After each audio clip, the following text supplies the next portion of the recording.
What is the main pot in poker when players go all in? Imagine you're in a poker game and someone pushes all their chips into the middle of the table. What exactly happens to all those chips?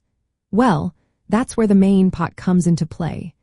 The main pot is the primary collection of chips that everyone involved in the hand can compete for. It's formed from the smallest all-in amount when one or more players go all in during the hand. Here's how it works. When a player goes all in, they are betting all their chips.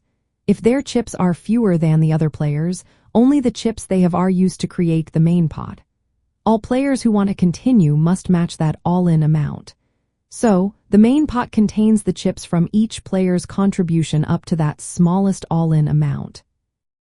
Now, if other players decide to bet more chips beyond that all-in, those extra chips don't go into the main pot. Instead, they form one or more side pots. These side pots are only contestable by players who contributed chips to those additional bets. The player who went all in can only win the main pot because they didn't put in more chips than they had.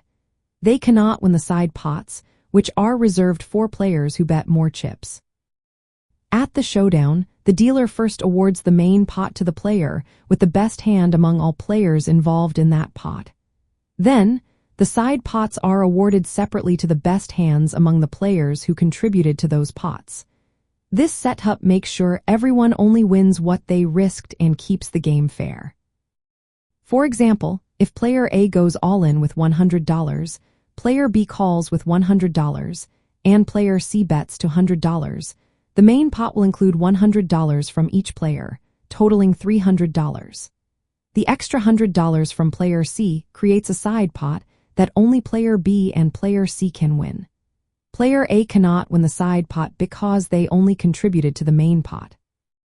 Understanding the main pot is key to knowing how all-in situations are handled. It keeps the game fair and organized, especially in popular poker variants like No Limit, Holdem, and Pot Limit Omaha. It also makes sure that players only risk what they have on the table and that winnings are split correctly based on how much each player has wagered.